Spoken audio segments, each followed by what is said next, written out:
Good evening, student. I am Anjana Yadav from Government Polytechnic Badayun. Today we will discuss about the subject of natural and synthetic resin, and our topic is cellulosic and bitumen. Bitumen के बारे में हम study कर चुके हैं. हमारा जो remaining part है सेल्यूलोज, इसके बारे में आज हम लोग डिस्कस करेंगे. सेल्यूलोज में आज हम जो टॉपिक कवर करेंगे उनमें sources, what are the various cellulosic sources, properties of cellulose, its uses, cellulosic ester, cellulose ether, cellulose for use in surface coatings. इतने सारे टॉपिक हैं हमारे according to syllabus, so we will discuss about all of these. So let's get started. Cellulose के बारे में सबसे पहले हमें जानना अति आवश्यक है कि सेल्यूलोज क्या है. चूँकि सेल्यूलोज एक हाइड्रोकार्बन होता है जिसको हम ज़्यादातर किसी लकड़ी या किसी फाइबरस सब्सटेंस से प्राप्त करते हैं. सेल्यूलोज एक ज्वलनशील पदार्थ होता है. चूँकि ये हाइड्रोकार्बन है और हाइड्रोजन और कार्बन का जो कॉम्बिनेशन होता है इसको आसानी से फायर किया जा सकता है, आसानी से जलाया जा सकता है. अब हम इसके इंट्रोडक्शन की बात करेंगे कि सेल्यूलोज क्या है. ये एक हाइड्रोकार्बन है, it is a hydrocarbon, and ये पॉलीसैकेराइड्स होता है. इसको पॉलीसैकेराइड्स इसलिए कहा जाता है क्योंकि ये कार्बन, हाइड्रोजन और ऑक्सीजन के मॉलिक्यूल्स का कॉम्बिनेशन होता है. और इसका जो मॉलिकुलर फार्मूला होता है वो C6H10O5 होता है. इसीलिए इसको हम, जो कि शुगर कंटेंट होती है, शुगर का फार्मूला भी इसी तरीके से C6H12O6 होता है. तो वही है, पॉलीसैकेराइड्स इसको कहा जाता है. ठीक. और ये केमिकल सेल्यूलोज के नाम से भी जाना जाता है. ठीक है, रासायनिक सेल्यूलोज के नाम से भी जाना जाता है. और इसका जो सेल्यूलोजिक जो कंटेंट होता है ये फाइब्रस और प्लास्टिक सब्सटेंस में भी पाया जाता है. ये एक प्रकार की फाइबर और प्लास्टिक्स भी होती हैं.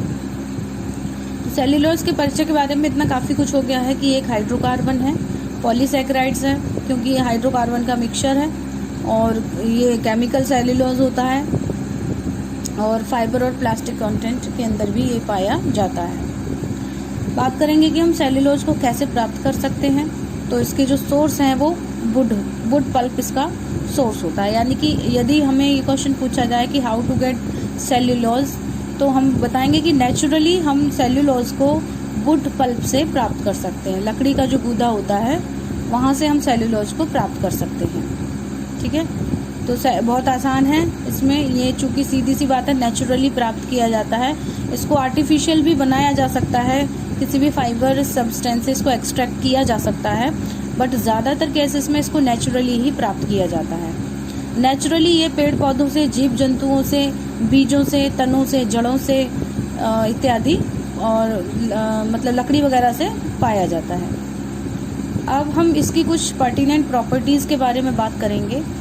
इसकी जो पर्टिनेंट प्रॉपर्टी हैं उनमें क्या क्या चीज़ें हैं, वहाँ हम इसके फार्मूला, जो कि अभी मैं बता चुकी हूँ आपको, इसका जो एम्पेरिकल फार्मूला होता है वो कार्बन के 6 एटम, हाइड्रोजन के 10 एटम, ऑक्सीजन के 5 एटम. चूँकि एक पॉलीमरिक सब्सटेंस है तो एक्स के साथ नंबर ऑफ ग्रुप्स हैं ये, मतलब एटॉमिक स्ट्रक्चर इसका जो अरेंज होगा वो इस मैनर में अरेंज किया जाता है. ठीक है, ये इसका एक मोनोमर को दर्शा रहा है, और हम इसको, ये एक पॉलीमरिक सब्सटेंस बन सकता है, तो दैट्स वाई यहाँ पर एक्स नंबर ऑफ ग्रुप्स को डिनोट किया गया है. तो एम्पेरिकल फार्मूला इसका हो जाएगा C6H10O5. ठीक है, और इसका जो स्ट्रक्चरल फार्मूला है, जैसे कि आप लोग देख सकते हैं, जो इसका स्ट्रक्चरल फार्मूला इस तरीके से अरेंज किया गया है. कार्बन सिंगल बॉन्ड के साथ यहाँ पर जुड़ा हुआ है, हाइड्रोजन के साथ, और इस तरीके से यहाँ पर 1 2 3 4 5 1 2 हाँ 6 छठा ये रहा. तो 6 कार्बन है यहाँ पर, 1 2 3 4 5 6. हाइड्रोजन 10 होने चाहिए, 1 2 3 4 5 6 7, ये आई थिंक हाँ ये रहा 2 हाइड्रोजन ये रहे, तो 10 हाइड्रोजन यहाँ पर अटैच किए गए हैं। तो इस तरीके से इसका जो स्ट्रक्चरल फार्मूला है वो यहाँ पर बताया गया है आपको, इसको आप समझ लेंगे अच्छे से। सिंगल बॉन्ड के साथ ये सभी आपस में जुड़े हुए हैं। अब हम बात करेंगे इसकी डेंसिटी की। तो इसकी जो डेंसिटी होती है 1.55 से लेकर 1.58 ग्राम पर क्यूबिक सेंटीमीटर होती है, ग्राम पर सीसी होती है। ठीक, डेंसिटी है ये इसकी 1.55 से लेकर 1.58 ग्राम पर सेंटीमीटर क्यूब पर सीसी। अब इसकी चौथी पर्टिनेंट प्रॉपर्टी की बात की जा रही है।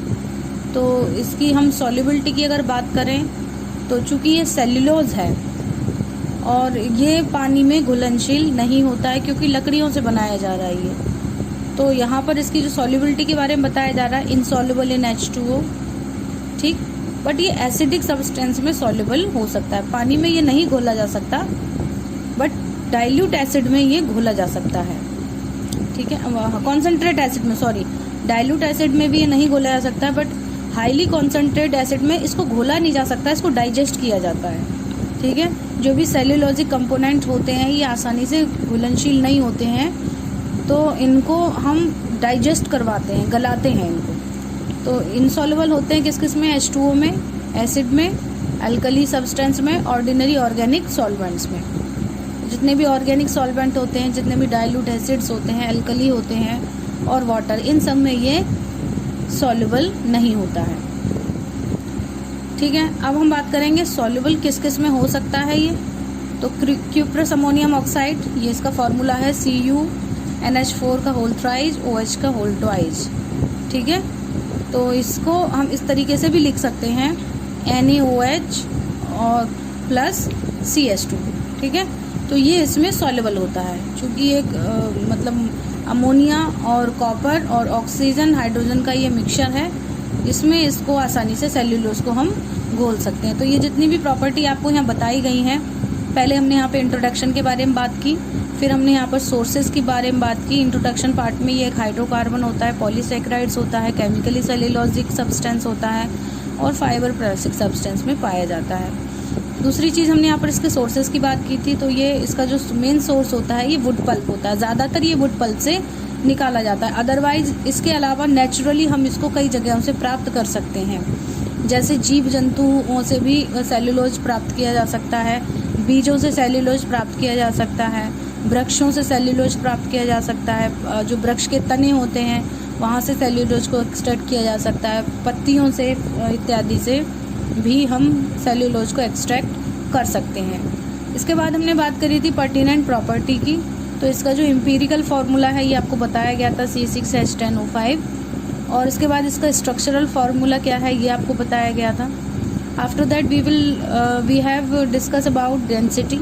The density is 1.55 to 1.58 gram per centimetre cube, and the solubility of cellulose is insoluble in H2O and dilute acid and alkali and also ordinary organic solvents, but it can be soluble in CuNH4 का whole thrice into OH का whole twice और NaOH plus CH2 में। सो solubility इसकी जो है वो इस chemical में हो सकती है, बट ये ज़्यादातर केसेस में insoluble होता है। ठीक है, now we will discuss about इसकी प्रेपरेशन, कैसे हम इसको बना सकते हैं। तो चूंकि हमें ये चीज़ पता चल गई है कि जो सेल्यूलोज है इसको हम वुड से, मेन जो सोर्स है इसका मेजर सोर्स है वो वुड होता है, तो वुड से हम इसको एक्सट्रैक्ट कर सकते हैं आसानी से।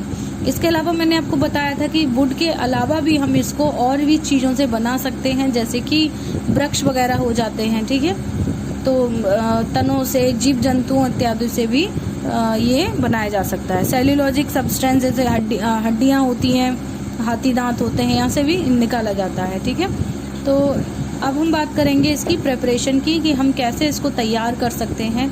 चूँकि वुड से इसको तैयार किया जाता है, तो सबसे पहले हम वुड को लेंगे, उसके पल्प को पहले प्रिपेयर करेंगे, पहले उसको धोया जाएगा अच्छे से ताकि उसके अंदर जो भी धूल मिट्टी के कण हैं, जो भी डस्ट पार्टिकल इत्यादि हैं वो सब ख़त्म हो जाएं, और स्वच्छ अवस्था में ही सेल्यूलोज को निकाला जाएगा वुड के अंदर से। इम्पॉर्टेंट चीज़ ये है कि यहाँ पर वुड की डाइजेस्टिंग करवाई जाती है, एक एसिडिक माध्यम बनाया जाता है और एक हाई टेम्परेचर मीडियम क्रिएट किया जाता है। ठीक है, सो लेट्स स्टार्ट इट कि how to prepare for cellulosic production.